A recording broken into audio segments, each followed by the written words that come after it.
Many people believe that weight loss is a painful thing. To shift those stubborn pounds you must go hungry all the time. Many are afraid to even set a weight loss goal because they can't stand the thought of going hungry and the frustrations that it brings. For a lot of people it's just better to be overweight than to suffer hunger pangs. Well, who can blame them? If the only way to lose weight or stay slim was to go hungry all the time, very few people would be at their ideal weight and the vast majority of the planet would be extremely overweight. It isn't necessary. Our body is a marvelous device. It is truly amazing. Its natural rhythm and internal workings tell us when we are hungry. It has a self-protection mechanism that lets you know when you need to stock up on fuel.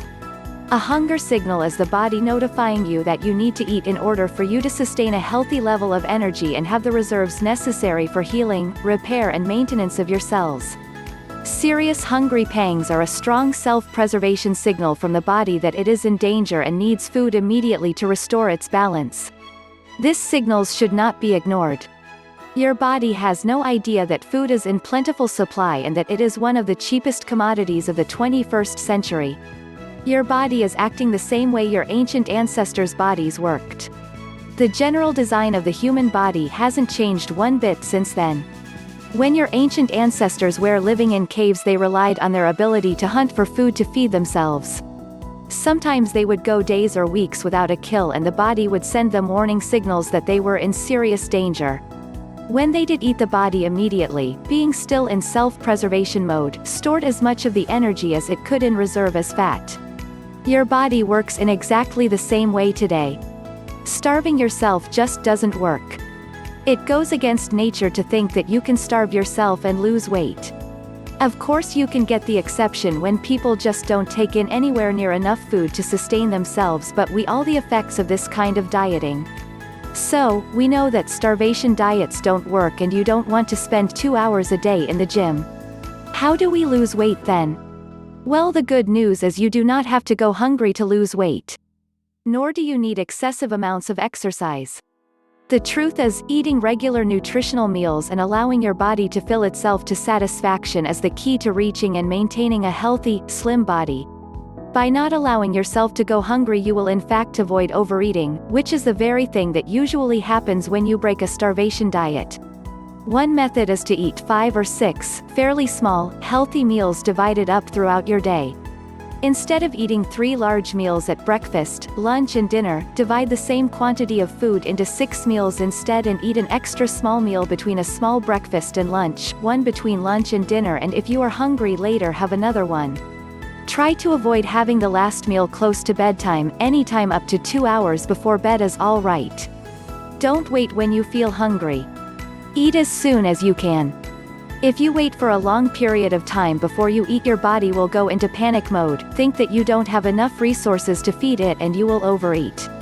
Therefore, eating frequent yet smaller meals will help to keep your body satisfied and you will be less likely to overindulge. Do not miss a meal in the hope that it will help burn some extra calories. You may believe that by skipping a meal you will save some calories or fat intake, but, as you have seen, the opposite tends to happen. In addition, if you go for a long period without a meal, you are much more likely to overindulge when you get fed up and can't take the starvation anymore. Did you also realize that by skipping meals you are actually slowing down your metabolism? Because your body thinks there is a food shortage, it not only stores extra fat but it also slows down the amount of fat it burns.